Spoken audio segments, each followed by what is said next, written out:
फिर एक बार मैं स्वागत करता हूं रविंदर जी का अपने इस YouTube चैनल पर। हमने हालांकि पहले कुछ वीडियोस बनाई थी सर के साथ में, जिसमें बताया था कि उज़्बेकिस्तान ही क्यों बेस्ट है उन सभी स्टूडेंट्स के लिए जो MBBS करना चाहते हैं अब्रॉड से, और साथ में वो भी बताया कि किन किन कॉलेजेस की कितनी फीस है और साथ ही एडमिशन का प्रोसेस क्या है। बट उन वीडियोस के बाद में जो कमेंट्स और जो स्टूडेंट्स के सवाल हैं, या अक्सर उनके पेरेंट्स सवाल पूछते हैं कि हमारा बच्चा अगर अब्रॉड जाकर एजुकेशन लेता है, या उज़्बेकिस्तान स्पेसिफिकली हम बात कर रहे हैं, अगर वहां पर एडमिशन लेता है तो इंडिया आने के बाद उस डिग्री की क्या वैल्यू रहेगी। उनका ये सोचना है उन लोगों का कि अगर बाहर से करके आएगा तो खास कुछ वैल्यू नहीं है, इंडिया के बराबर कोई वैल्यू नहीं है और अच्छे डॉक्टर नहीं बन पाएंगे। ये कुछ सवाल है रविंदर जी, इन सब का आप आंसर दें और स्टूडेंट्स को बताएं उन चीज़ों के बारे में। बिल्कुल, थैंक यू वीरेंद्र जी, एक बार फिर दोबारा ये मौका जी देने का।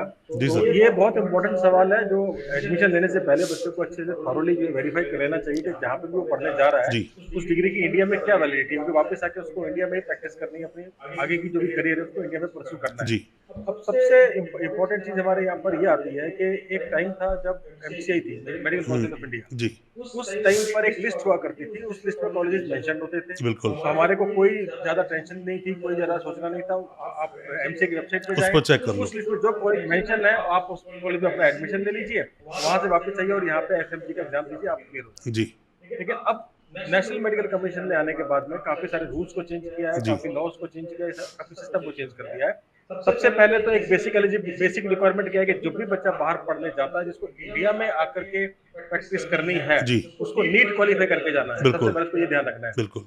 यूनिवर्सिटी की एलिजिबिलिटी की हम बात बाद में करेंगे, डिग्री की, पहले जी बच्चा एलिजिबल हो जाए जी तो वो नीट क्वालिफाई करके जाएगा। उसके बाद में अगर वो NMC के कंप्लाइंट यूनिवर्सिटी से डिग्री लेके आता है तो यहाँ पे आने के बाद उसको नेक्स्ट का एग्जाम देना है, नेशनल एग्जिट टेस्ट। जी ठीक है, तो एंट्री के लिए एक एग्जाम है, एग्जिट के लिए एग्जाम है, ये दोनों एग्जाम जब वो देता है तब उसकी डिग्री जो है इंडिया मैंडेट में है। प्रैक्टिस जी के लिए वैलिड हो जाती है, उसको इंडिया में लाइसेंस मिलता है। जी अब रही फीस की बात कि उस बच्चे की डिग्री जो कहाँ से लेके वो इंडिया में वैलिड हो, तो इसके लिए पहले जैसे मैंने बताया कि MCA में एक लिस्ट हुआ करती थी। जब नेशनल मेडिकल कमीशन आया तो उन्होंने उस लिस्ट को खत्म कर दिया। जी उन्होंने बोला कि we do not advocate any list, हम किसी लिस्ट को नहीं मानते हैं। स्टूडेंट को हम एक क्राइटेरिया देते हैं, स्टूडेंट उस क्राइटेरिया को फॉलो करे।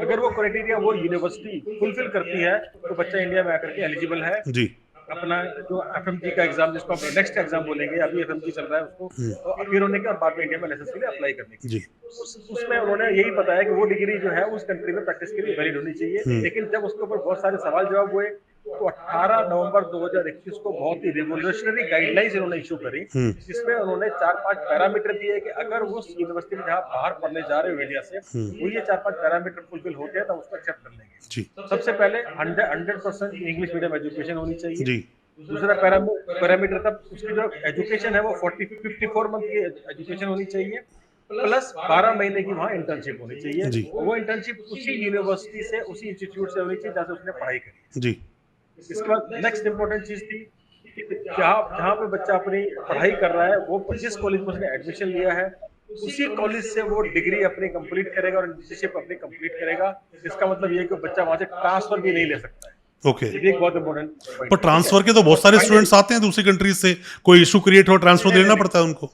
हाँ नहीं, अभी अभी अभी जो है as per new NMC guidelines transfer allowed नहीं है। एक वन टाइम चांस दिया गया था यूक्रेन के बच्चों को, क्योंकि वॉर हो गई जी थी, जी तो प्रॉब्लम थी। उन्होंने उनके वन टाइम जी चांस दिया था। अभी ट्रांसफर का कोई लॉ नहीं है इस टाइम पर, इसको चैलेंज किया गया, वो बाद में वो भी जो है एक्सेप्ट नहीं हुआ। तो बेसिकली अब क्या है कि यहाँ पर ट्रांसफर के लिए हमारे पास में कोई प्रोविजन नहीं है। बच्चा जिस इंस्टीट्यूट में जाएगा उसी इंस्टीट्यूट से ही अपनी एजुकेशन को कंप्लीट करके निकलेगा। अब सबसे इंपॉर्टेंट जो लाइन आती है लास्ट में जो उन्होंने एलिजिबिलिटी क्राइटेरिया दिया है वो ये है कि जो डिग्री बच्चा हमारा उस कंट्री में ले रहा है वो डिग्री सेम होनी चाहिए जो वहाँ के लोकल बच्चे लेते हैं। ओके। ठीक है सर, वो डिग्री सेम होनी चाहिए जो वहाँ के पहले लोकल हमने भी बच्चे सुना लेते था हैं। कुछ कॉलेजेस थे जो कि अलग अलग तरह से डिग्रीज अवार्ड करते थे, लोकल स्टूडेंट्स को अलग और इंडियन स्टूडेंट्स को अलग। जी जी, वो सिस्टम बिल्कुल खत्म कर दिया गया है। अब कोई भी टेलर मेड डिग्री नहीं चलेगी। जी एक ही डिग्री जो उस कंट्री में एक्रेडिटेड है और जो उस कंट्री के लोकल बच्चे ले रहे हैं और जो उस कंट्री में लाइसेंस के बराबर प्रैक्टिस के लिए वैलिड है, वही डिग्री हमारा बच्चा लेकर के आएगा। तो जो लाइसेंस का जो नियम वो ये कहता है कि जो डिग्री हमारा स्टूडेंट ले रहा है, जो वहाँ पे जो भी अपनी एजुकेशन कर रहा है, उसका जी सबसे पहले तो ड्यूरेशन पूरी होनी चाहिए, इंटर्नशिप होनी चाहिए, इंग्लिश मीडियम होना चाहिए। सर, एक बार ना ड्यूरेशन और इंटर्नशिप को दोबारा से बता दे, ज्यादा बेटर रहेगा स्टूडेंट्स को। 54 महीने की 54 months की एजुकेशन ड्यूरेशन जी 12 मंथ की क्लियर कट इंटर्नशिप होनी चाहिए। मतलब लगभग ठीक है, 4.5 इंडिया साल में का साढ़े एमबीबीएस साढ़े होना 4 साल चाहिए प्लस 1 साल। हाँ, तो मतलब और 6 जैसे साल इंडिया का में चल टोटल रहा है। टाइम लगा लगभग 5.5 साल का जी जी।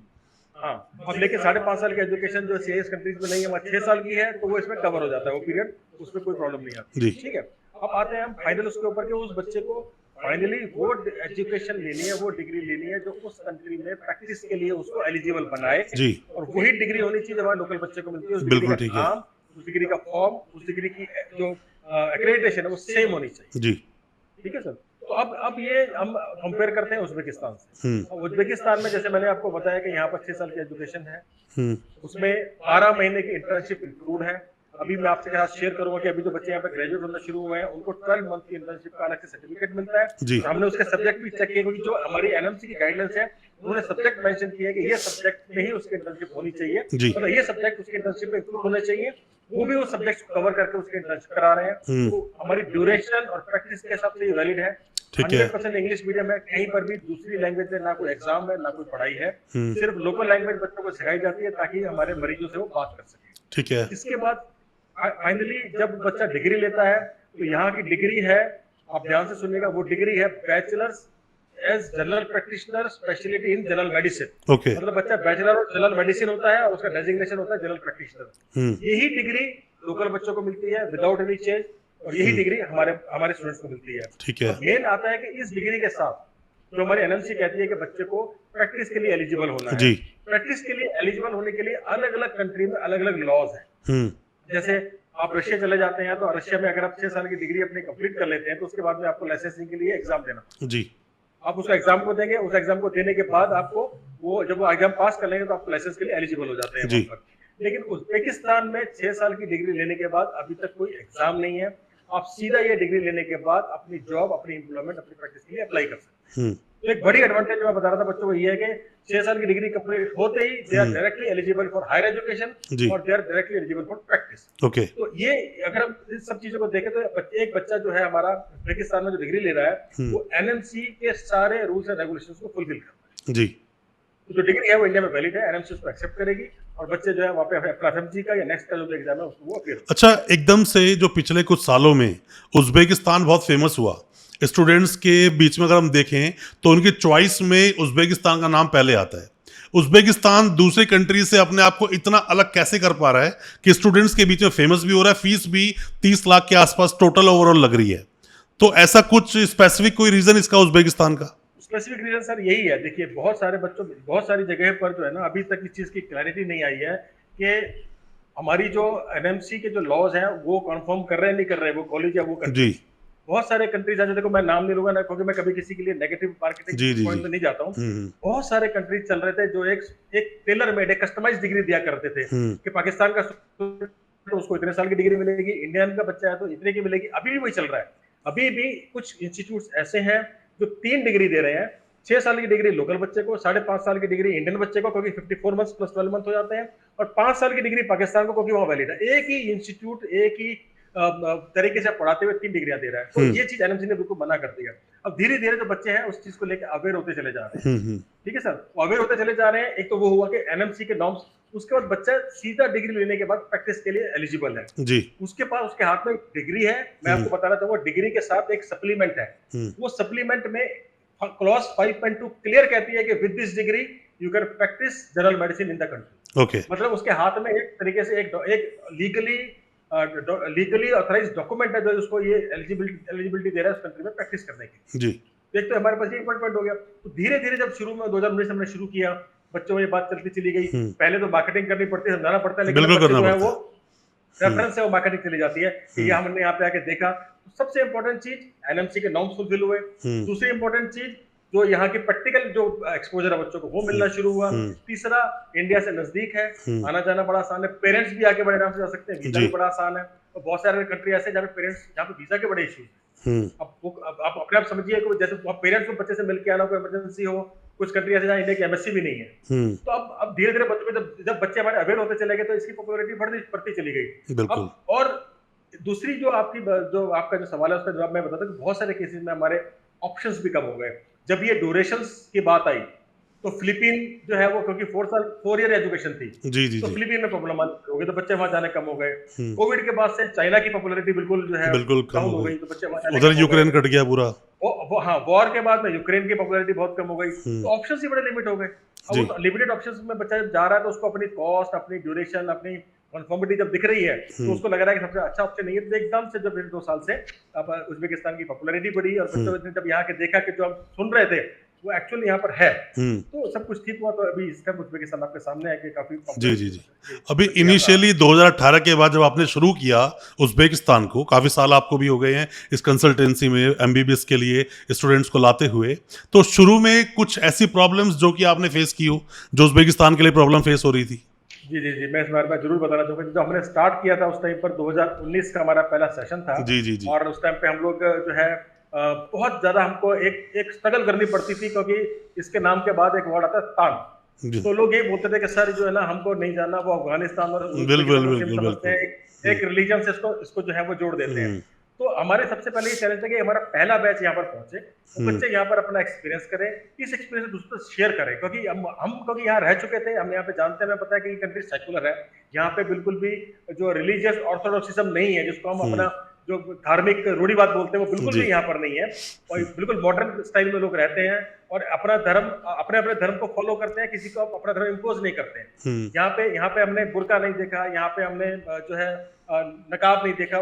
बिल्कुल अच्छे तरीके से जो जिस सेकुलर सिस्टम में जैसे लोग रहते हैं, वैसे यहाँ पे लोग रहते हैं। तो जब बच्चे यहाँ पर आए, उन्होंने फीडबैक देना शुरू करा, तो सबका जो है अवेयरनेस बढ़ी इस बारे में, तो बच्चों ने आना शुरू किया। तो पहला बैच आपको बताता हूँ कि हम लोग 11 बच्चों का बैच लेकर के यहाँ पर आए थे। उन बच्चों ने फीडबैक देना शुरू, धीरे धीरे बच्चे बढ़ने शुरू हुए। और जी। वीरेंद्र जी, आज हमारी कंपनी के पास 1600 बच्चे यहाँ पर पढ़ रहे हैं उज्बेकिस्तान में। बहुत है। और वो एक जो है वो रेफरेंस की पब्लिसिटी दी गई, बच्चों ने आके कंफर्ट देखा, पेरेंट्स यहाँ पे कंफर्ट देखा, और सभी रिलीजन के बच्चे हैं, इस्लामिक भी हैं, हिंदू बच्चे भी हैं, हमारे क्रिश्चियंस भी हैं, और सब मिलजुल के अपने त्योहार भी मनाते हैं, रहते भी हैं, और अपना जो है अपनी एजुकेशन को भी परस्यू कर रहे हैं। इंडिया के स्पेसिफिक कुछ स्टेट्स जहाँ से सबसे ज्यादा स्टूडेंट्स आते हैं एमबीबीएस के लिए? इनिशियली देखिए, क्योंकि हम लोग नॉर्थ में थे, बाकी जगह से सपोर्ट नहीं मिल रही थी, बड़ी स्ट्रगल थी, आप जानते हैं, आपके सामने जी जी बहुत जी, काम किया। बिल्कुल बिल्कुल। तो हमारे बच्चे यूपी और बिहार से काफी बच्चे आने शुरू हुए, क्योंकि हमारी ऑलरेडी मार्केट डेवलप थी। लेकिन आज वेरी प्राउडली मैं ये कहता हूँ कि मेरे पास कश्मीर से लेकर के कन्याकुमारी तक के एड्रेस के बच्चे हैं, गुजरात से लेकर के अरुणाचल प्रदेश तक के बच्चे हैं, जी जी जी। और अंडमान निकोबार के बच्चे भी वहां से पढ़ रहे हैं। बहुत बहुत बहुत बढ़िया। तो पूरे इंडिया को हम लोग कवर कर रहे हैं, हर स्टेट का रिप्रेजेंटेशन हमारे पास है, नॉर्थ ईस्ट के बच्चे भी, नॉर्थ से भी, एक्सट्रीम साउथ से भी, और वेस्ट से। मैं उम्मीद करता हूं जो बहुत अच्छे से आपने सवालों के जवाब दिए पेरेंट्स के, कि हम अगर बाहर से एमबीबीएस करके इंडिया में आते हैं तो वो किस तरह से वैलिड है। मैं उम्मीद करता हूं कि सारे जवाब आपने दिए होंगे। फिर भी जो फ्यूचर में सवाल आएंगे उस पर भी वीडियोस लेकर आएंगे। बट फिर से जैसा मैं हमेशा बोलता हूं आपको लास्ट में, कि कोई मैसेज जो आप स्टूडेंट्स को देना चाहें, उनके पेरेंट्स को देना चाहें उज़्बेकिस्तान में एमबीबीएस करने के लिए। जी, इसमें सर देखिए, क्योंकि हमारा ये स्पेसिफिक वीडियो जो है वो एनएमसी के नॉर्म्स को लेकर के था। जी जी जी तो जी। एक बहुत बड़ा, देखिए इसमें भी मैंने बहुत स्ट्रगल करी, क्योंकि एनएमसी ने अपने जो एनएमसी का जो नेशनल सॉरी ये एनएमसी की जो foreign medical graduate licence regulations थी 18/11/2021 की, क्लॉज 4B में उन्होंने एक वर्ड में मेंशन किया कि जो है the degree should be registered with the professional regulatory body of the country and should be at par with the license to practice in that country। ये लाइन यूज करी, तो उन्होंने एक वर्ड पकड़ा लाइसेंस, और उसके बाद में सबने सर्कुलेट करना शुरू किया कि उज्बेकिस्तान में तो लाइसेंस नहीं मिलता, उज्बेकिस्तान में लाइसेंस नहीं मिलता है। अब मैंने उसके बाद में एक वीडियो निकाली और लोगों को बताया, जो किया कि सर हमारी एनएमसी पे लाइसेंस नहीं मांग रही है, वो कह रही है you should be registered with the professional regulatory body, आपको रजिस्ट्रेशन लेना है। लाइसेंस को उन्होंने एक डिक्शनरी मीनिंग करके ले लिया, आपको रजिस्टर होना है, आपको उस कंट्री में प्रैक्टिस की वैलिडिटी होनी चाहिए, आपकी डिग्री उस कंट्री में आपको प्रैक्टिस अलाउ करे, आपको जॉब अलाउ करे एज ए डॉक्टर, जो कि अलाउ कर रही है। तो वो लॉज सारे हमने स्टडी करें। उसके बाद में जो law of education of Uzbekistan है, law of public health of Uzbekistan है, ये इस बात का आपको अधिकार देता है, आपको परमिशन देता है कि you can practise as a general practitioner in this country. और यही चीज मैं दोबारा बताऊंगा, देखिए मैं आपको बताऊं, हमारी एम्बेसी बड़ी सपोर्ट करती है। हमारी एम्बेसी ने भी इस चीज को फिर अपनी साइट पर अपलोड कर दिया है, सारे पेशेंट्स उसको देख सकते हैं। उसमें क्लियर कट लिखा है कि 6 year therapeutic programme of Uzbekistan conforms to all norms of national medical commission. तो ये एम्बेसी भी हमारे में सपोर्ट कर रही है। तो ये चीज आप ध्यान रखिएगा कि जो चीज मैं बता रहा हूँ वो चीज सिर्फ बात नहीं है, वो डॉक्यूमेंट्री प्रूफ है with banking of embassy of India. बहुत बहुत बढ़िया सर, बहुत अच्छा लगा सर आपसे बात कर कर, और बहुत सारी चीज़ों को हमने जाना। आगे भी जो सवाल आएंगे उनको लेकर आएंगे, फिर से आपको थोड़ा परेशान करेंगे चीज़ों को जानने के लिए, ताकि स्टूडेंट्स तक पूरी इन्फॉर्मेशन पहुंच सके। जी जी जी, बिल्कुल बच्चों बहुत तक बहुत कोई शुक्रिया information पहुंचनी चाहिए। सर, बहुत बहुत शुक्रिया आज की Thank you. वीडियो के साथ। शुक्रिया sir, thank you thank so you. Much.